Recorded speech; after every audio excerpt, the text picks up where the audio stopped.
श्री राम रक्षा स्तोत्र। यह एक अत्यंत सरल, अत्यंत प्रभावशाली और प्रत्यक्ष फल देने वाला स्तोत्र है। श्री राम रक्षा स्तोत्र बहुत से लोग पढ़ते भी हैं, परंतु ये बात बहुत कम लोग जान पाते हैं। सामान्य लोगों को इस बात का ज्ञान नहीं होता है कि ये जितने भी स्तोत्र होते हैं, ये भगवान के जो सतनाम है, सहस्त्र नाम है, इसका पूरा शरण भी करना पड़ता है, इसका अनुष्ठान भी करना पड़ता है, इसे सिद्ध करना पड़ता है। यह बात बहुत कम लोग जानते हैं। सामान्य रूप से हम लोगों ने कोई स्तोत्र देखा, हमने उसको प्रतिदिन पाठ करते हैं, परंतु उसको सिद्ध करने के बाद पाठ करना और नियमित रूप से 1 या 2 पाठ करना, उसमें थोड़ा अंतर पड़ जाता है। माना कि कोई भी कर्मकांड हम करते हैं तो वो व्यर्थ तो जाता नहीं है, परंतु जैसा उसका विशेष प्रभाव होना चाहिए वैसा प्रभाव उसमें दिखाई नहीं देता है। गीता प्रेस की एक छोटी सी पुस्तिका आती है श्री राम रक्षा स्तोत्र के नाम से, उसमें उसकी विधि दी हुई है कैसे उसको सिद्ध किया जाता है। परंतु उसमें केवल 11 पाठ, नवरात्रि में 9 दिन तक 11-11 पाठ करने का उसमें विधान दिया हुआ है। परंतु मेरे अपनी जो राय है, मेरा अपना जो मत है कि आप इसको कम से कम 108 पाठ एक दिन करें नवरात्रि में। यदि नहीं कर पाए तो आप 11 पाठ तो कर ही सकते हैं, परंतु 108 पाठ करेंगे तो सिद्धि अच्छी होगी। मैं पहले भी कह चुका हूँ कि 1100 पाठ करने से सामान्य सिद्धि होती है, 10,000 पाठ से विशेष सिद्धि होती है और 1 लाख पाठ से परम सिद्धि होती है। ये बात मैं पहले भी स्तोत्र में बता चुका हूँ। कुछ लोगों को हम कभी 1100 पाठ बताते हैं, कभी कहते हैं कि नहीं ये 1,000 पाठ आप 11 दिन तक करो। तो इस तरीके से वो लोग परिस्थिति, समस्या और उस सिद्धि को देखते हुए पाठ की संख्या निर्धारित करनी पड़ती है। तो इस मामले में कोई संदेह करना नहीं चाहिए। तो आप इसको भगवान श्री रामचंद्र जी की मूर्ति रखकर, माता सीता जी के साथ में एक हनुमान जी की मूर्ति रहे, हनुमान जी के लिए उसमें आसन रहे। अलग से हनुमान जी की इसमें उपासना करने की आवश्यकता नहीं है। जो श्री राम रक्षा स्तोत्र पढ़ते हैं, हनुमान जी उनके साथ हमेशा रहते हैं। मैंने एक महापुरुष की जीवनी पढ़ी थी। गृहस्थ व्यक्ति थे, महाराष्ट्र के एक परम संत हुए वो, गृहस्थ में ही। तो वो भगवान श्री राम के उपासक थे और राम रक्षा स्तोत्र का पाठ करते थे। तो एक बार उनके यहाँ कोई सिद्ध महात्मा आए थे जिन्होंने त्राटक सिद्ध किया हुआ था किसी पड़ोसी के घर में।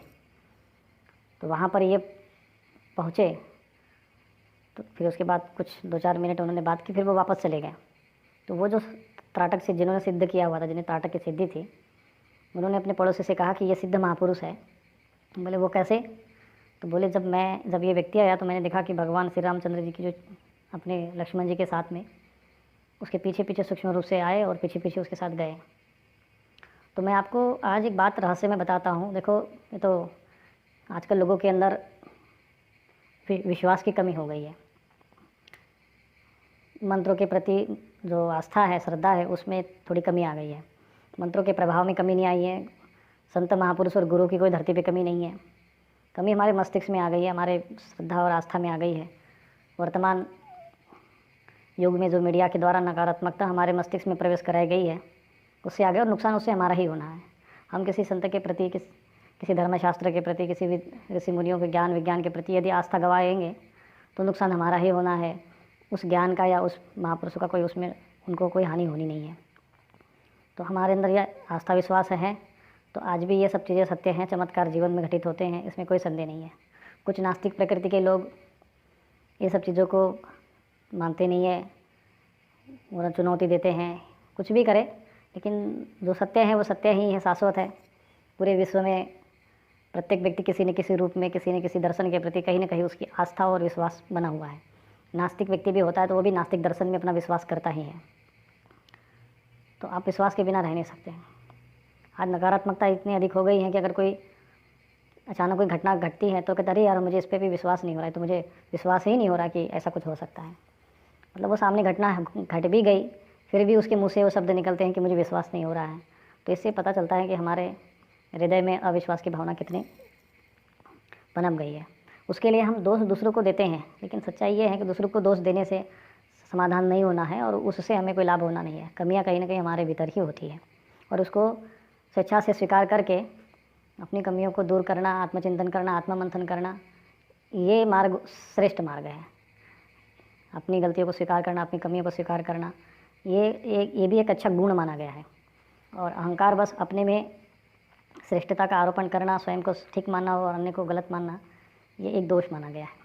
इसलिए आप इस विश्वास के साथ यदि इस पाठ को करेंगे, जैसे मैं बजरंग बाण के विषय में भी मैंने कहा कि बहुत लोगों को अनुभव हुए हैं, बहुत लोगों को लाभ हुए, किसी को नहीं हो पाता है, तो कमी उसी के अंदर कहीं ना कहीं रहती है, विधान में, उसके भाव में कुछ भी हो सकता है, लेकिन जो प्रभाव है वो रहता ही है। श्री राम रक्षा स्तोत्र भी ऐसा ही है। जब आप इसको जीवन को इसका लक्ष्य बना लेंगे कि नहीं, हमें इस स्तोत्र को प्रतिदिन पढ़ना ही पढ़ना है, सिद्ध करना है, और जब एक बार ये सिद्ध हो जाता है तो फिर ये आप निरंतर आपके मन ही मन, आप इसको कभी भी कितनी भी बार किसी भी अवस्था में पढ़ सकते हैं। मन ही मन जो मानसिक जप करने में, मानसिक पाठ करने में कुछ दोष नहीं होता है। मैं इसी वीडियो के डिस्क्रिप्शन में एक PDF फाइल उसमें अटैच कर रहा हूँ, उसकी लिंक अटैच कर दूँगा, उसमें से आप डाउनलोड कर लीजिएगा। तो उसका हिंदी और संस्कृत दोनों उसमें भाषा में रहेगा। तो जिनको संस्कृत शुद्ध रूप से आती है, बिल्कुल जो लोग अच्छे से पढ़ लेते हैं, केवल वही लोग संस्कृत में पढ़े, तो उसको हिंदी में पढ़ने की ज़रूरत नहीं है। यदि संस्कृत में नहीं आ रहा है तो आप उसको हिंदी में भी पढ़ सकते हैं। कोई आवश्यक नहीं है कि आप संस्कृत में पढ़ोगे। बहुत से लोगों के मन में धारणा होती है हम संस्कृत में पढ़ेंगे तभी भगवान को समझ में आएगा, हिंदी उनको आती ही नहीं भगवान को। तो ऐसी बात नहीं है। वो सब कुछ मुख्य होता है भाव। भाव जो है वही उसी को परमात्मा ग्रहण करते हैं। दूसरी बात यह है कि संस्कृत भी आपको पढ़ना आती हो, लेकिन संस्कृत के श्लोकों का अर्थ भी आपको मालूम होना चाहिए कि हम क्या पढ़ रहे हैं।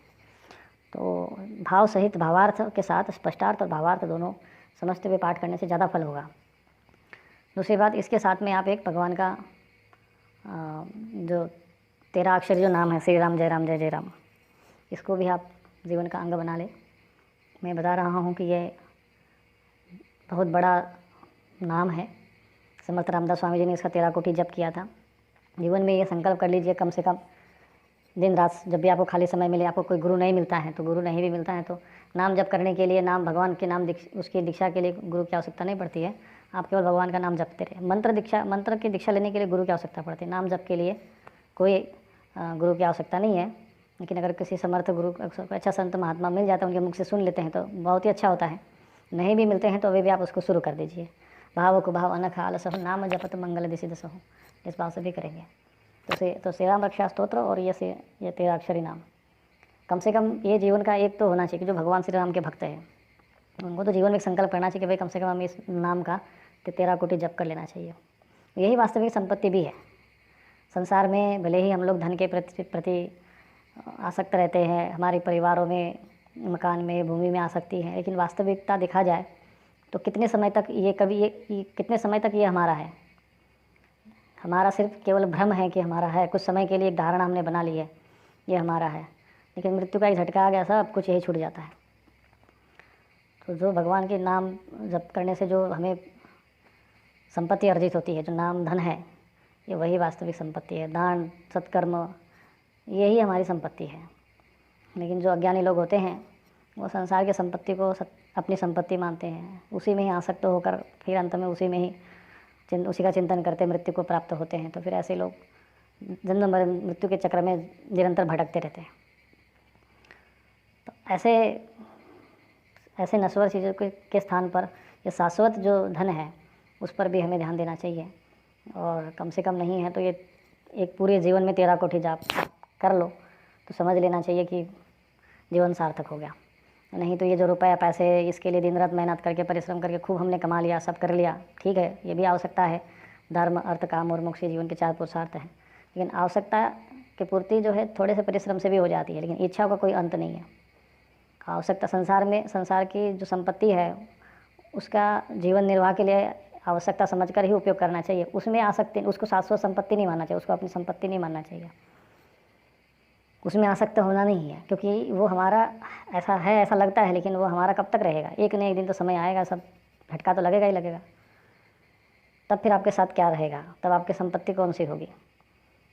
तो ऐसी संपत्ति जो कभी आपका साथ नहीं छोड़ती हो, वो संपत्ति है भगवान के नाम का जप। वो तो जीते जी भी साथ में रहेगी और शरीर छूटने के बाद भी साथ रहेगी। जहाँ जाएंगे, जब भी जाएंगे, साथ रहेंगे। तो ये एक बहुत बड़ी संपत्ति है। दूसरी बात, हम लोग नाम जप करते, मंत्र जाप करते हैं तो कभी कभी कुछ लोगों को थोड़ा दबाव आता है, प्रेशर आता है। तो ये इसलिए होता है कि जो आसुरी शक्तियाँ होती है, जब हम भगवान की भक्ति करते, नाम जप करते हैं, तो वो लोग, उन लोगों को कष्ट होता है, तो वो हमारे मानसिक रूप से हमारे मस्तिष्क को प्रभावित करने का प्रयत्न करते हैं, तो उससे प्रेशर बनता है। तो उस प्रेशर से बचने के लिए भी ये राम रक्षा स्तोत्र करना चाहिए। कोई साधना करनी हो तो आप राम रक्षा स्तोत्र या कोई भी रक्षा कवच अपना सिद्ध कर ले, उस साधना के पहले कवच पढ़े, तो आपको साधना में कोई विघ्न बाधा नहीं होगी। और मैं तो कहता हूँ कि जो भगवान राम को अपना इष्ट मानते हैं उनके लिए तो इससे बेहतर कोई वरदान नहीं है। कोई भी समस्या, भूत प्रेत, पितृदोष, ग्रह दोष, बाधा, कुछ भी हो, आपकी कुंडली में क्या है क्या नहीं है, उसका विश्लेषण करने में मत जाइए। केवल आप इसी को भी, अगर आप राम रक्षा स्तोत्र को ही आप निरंतर जपते रहेंगे तो सारे ग्रह दोष, प्रेत, बाधा, भूत प्रेत जो भी है वो सब समाप्त हो सकता है। ये इतना सक्षम और शक्तिशाली स्तोत्र है। और इसको आप जब भी पढ़ो तो कम से कम एक कटोरी में जल रख के, जब भी उसमें थोड़ा सा तुलसी पत्र डालकर, थोड़ा कपूर रख के, उस जो भीमसेनी कपूर आता है, खाने का कपूर आता है, वो थोड़ा सा उसमें मिला दो। उसके बाद जब वो स्तोत्र का पाठ हो जाए तो वो थोड़ा उसमें जल को अपने घर के चारों ओर छिड़क दो, तो घर में कोई तंत्र मंत्र बाधा भी दूर हो जाती है। बहुत से लोग ये कहते हैं कि स्वामी जी हमको प्रयोग बताइए कि जैसे हमारे घर में कोई तांत्रिक क्रिया बाधा हो तो उसको कैसे, उसको नष्ट कर सके, ऐसा कोई प्रयोग बताइए। तो वो प्रयोग यही है, राम रक्षा स्तोत्र। अभी चूँकि सामान्य लोगों को मंत्रों के प्रयोग करना, उनकी सिद्धि करना, और सिद्धि करने के बाद सबसे महत्वपूर्ण होता है उनके प्रयोग करना। इसका ज्ञान प्रत्येक व्यक्ति को नहीं होता है, किताबों में वो सब बातें नहीं लिखी जाती है। ये बातें किसी जो अनुभवी व्यक्ति होता है वही समझ सकता है। आप किसी एक अकेले स्तोत्र को सिद्ध करके आप उसको अनेक रूपों में उसके प्रयोग कर सकते हो। एक सादे सब सादे, हम लोग एक छोटा सा मंत्र सिद्ध कर लेते हैं और उसी से सारे जो भी कार्य होते हैं उसको सिद्ध कर लेते हैं। केवल हवन सामग्री और संकल्प और विनियोग, उसमें केवल परिवर्तन करके आप विभिन्न रूपों से उसका प्रयोग कर सकते हैं। तो ऐसे ही ये स्तोत्र हैं और इसकी आप सिद्धि करें। इसमें कोई ज़्यादा दोष नहीं है, कोई विशेष विधान नहीं है। भगवान की आप पूजा करिए सीधी सीधी और अपना संकल्प करके पाठ करिए। उसमें विनियोग करते समय मैंने दे दिया है कि उसमें आत्मरक्षणार्थे उसको आप पढ़ सकते हो, परंतु उसके अनेक प्रकार से प्रयोग भी होते हैं। कभी ऐसा थोड़ा समय मुझे मिला तो फिर मैं इस पर प्रयोगों पर भी चर्चा करूँगा कि किस स्तोत्र को सिद्ध करने के बाद कैसे प्रयोग करते हैं। बहुत से जिज्ञासु लोग होते हैं, वो नई नई चीज़ों को सुनना चाहते हैं, करते कोई नहीं है। हाँ, हमें कोई नया मंत्र मिल जाए, नई कोई साधना, कोई नया स्तोत्र स्वामी जी बता दे। जितना हमने बताया है उतना बहुत अधिक चीज़ें बता दी है। इनमें से एक भी आप सिद्ध कर लो तो आपका कल्याण हो जाएगा। केवल नई नई विषय की जानकारी प्राप्त करके इकट्ठा करने से कोई लाभ नहीं है, जब तक कि आप अपने जीवन में उसको उतारोगे नहीं। और ऐसा भी नहीं करना चाहिए कि अभी हमने एक मंत्र जप किया, एक सवाल किसका किया, फिर एक सवाल उसका करके देखे, नहीं, ऐसा नहीं है। एक मंत्र को कम से कम जो है 4, 5, 6 जितना भी हो सके अधिक, उसके कम से कम तो 4 अनुष्ठान कर लेना चाहिए। कभी कभी होता है किसी दोष के कारण 1 अनुष्ठान 2 अनुष्ठान से वो फल नहीं मिल पाता है, तो कम से कम 4 अनुष्ठान कर लेना चाहिए, 5, 10 जितना हो सकेगा। एक मंत्र पकड़ लो, उसको आप कम से कम 10 साल तक अनुष्ठान कर लो। मंत्र क्षेत्र में, आध्यात्मिक क्षेत्र में ये ऐसी चीज़ नहीं है कि आप उसको एक साल में, 6 महीने में या 1 महीने में आप उसको चीज़ सिद्ध कर लोगे। इसमें बहुत सारे विघ्न बाधाएं होती है, मानसिक शारीरिक विकार, उसमें दोष और बहुत कुछ बाधाएं आती है। जो इस मार्ग में होता है वही जानता है। यदि आपको इस प्रकार की कोई बाधा नहीं आती है और सरलता से आपका कार्य सिद्ध हो जाता है तो उसको भगवान की विशेष कृपा मान लीजिए। अन्यथा आसुरी और तामसी शक्तियों का इतना अधिक वातावरण हमारे पूरे भारतवर्ष में फैल गया है, पूरे विश्व में फैल रहा है। तमस तीव्र गति के साथ अपना साम्राज्य फैला रहा है कि उस तमस को चीरते हुए सत्व को विकसित करना, सात्विक शक्तियों, दैवीय शक्तियों को स्थान देना, उनका आह्वान करना, उनको जागृत करना, ये बहुत कठिन होता है। क्योंकि योग का प्रभाव है, तमस ज़्यादा है तो तामसी चीज़ें तो बहुत जल्दी सिद्ध होती हैं। लेकिन जब कोई आप सात्विक साधना करोगे तो बहुत सारी विघ्न बाधाएं आती है। जैसे आपने रामायण में सुना होगा कि विश्वामित्र जी हवन करते थे तो राक्षस हड्डियाँ डालते थे। अब उस समय तो हड्डियाँ डालने वाले राक्षस दिखाई देते थे, अब राक्षस को दिखाई नहीं देते हैं। लेकिन जो उनकी राक्षसी प्रवृत्ति के जो सूक्ष्म शरीरधारी जो दुष्ट शक्तियाँ हैं, उनका प्रभाव प्रत्येक मनुष्य के जीवन में उसका दुष्प्रभाव पड़ता ही पड़ता है। और ख़ास करके जो साधना करता है, जो साधक होता है, साधु संतों के ऊपर तो विशेष अटैक होते हैं, आक्रमण होते हैं इसके लिए, क्योंकि वो जानते हैं कि इनके तपस्या और साधना करने से हमारा जो साम्राज्य है वो थोड़ा खंडित हो जाएगा। इसलिए यज्ञ में विघ्न उत्पन्न करते हैं ये तामसी शक्तियाँ। यज्ञ आदि के द्वारा जो दुर्घटनाएं, रोग उत्पन्न करने वाली जो तामसी जो शक्तियाँ होती है दैवी जगत में, वो नष्ट हो जाती है हवन से, यज्ञ के द्वारा, हवन या यज्ञ के द्वारा। तो इसीलिए वो इन कार्यों में विघ्न डालते हैं कि किसी प्रकार से ये सिद्ध न होने पाए। वो स्वयं प्रत्यक्ष रूप से तो नहीं प्रकट होते हैं, लेकिन वो किसी न किसी के शरीर में प्रवेश करके, अपने ही परिवार में कोई ऐसा व्यक्ति के निकल जाएगा, उसके शरीर में प्रवेश करके वो अपनी दुष्ट शक्तियाँ अपना कार्य जो है उसके कार्य में बाधा डालती है। ये तो बहुत सारी समस्या आती है। तो इस प्रकार की जो समस्याओं का जो समाधान होता है, साधना काल में जो समस्या उत्पन्न होती है, उसके लिए एक रक्षा कवच सिद्ध कर लेना चाहिए। तो आप जो भगवान श्री राम के उपासक हैं वो भी इसको सिद्ध कर सकते हैं, जो उपासक नहीं है वो भी इसको सिद्ध कर सकते हैं। और यदि आपका कोई विशेष इष्ट हो तो आप उसी इष्ट का रक्षा कवच सिद्ध कर सकते हैं। तो ये श्री राम रक्षा स्तोत्र है। इसको जो हिंदी में पढ़ना है तो केवल हिंदी में पढ़ो, और संस्कृत में पढ़ना तो केवल संस्कृत में पढ़ लेना। तो संस्कृत वाले भी थोड़े हिंदी में उसके अर्थ को एक बार समझ लेना कि हम क्या पढ़ रहे हैं। और इसके साथ में जो 13 अक्षरी जो भगवान का नाम है वो भी उसको आप जब ये अनुष्ठान काल में भी जपते रहे और अनुष्ठान काल के बाद भी जपते रहे। एक बार ये कंठस्थ हो जाए, आपको ये पूरा स्तोत्र कंठस्थ हो जाना चाहिए। कंठस्थ होने के बाद कहीं जाना हो, किसी भी कार्य की सिद्धि के लिए जाना हो, कहीं इंटरव्यू देने जाना हो, कोई परीक्षा देने जाना हो, या कहीं कोई विशेष यात्रा में जाना हो, तो इसको एक बार घर में पढ़कर निकलना चाहिए। और रास्ते में भी इसको मानसिक रूप में आप जितना चाहे उतना पढ़ सकते हैं। तो वास्तव में अद्भुत शक्तिशाली ये स्तोत्र है। मैं इसके जितनी वर्णन करूँगा उतना कम ही लगेगा।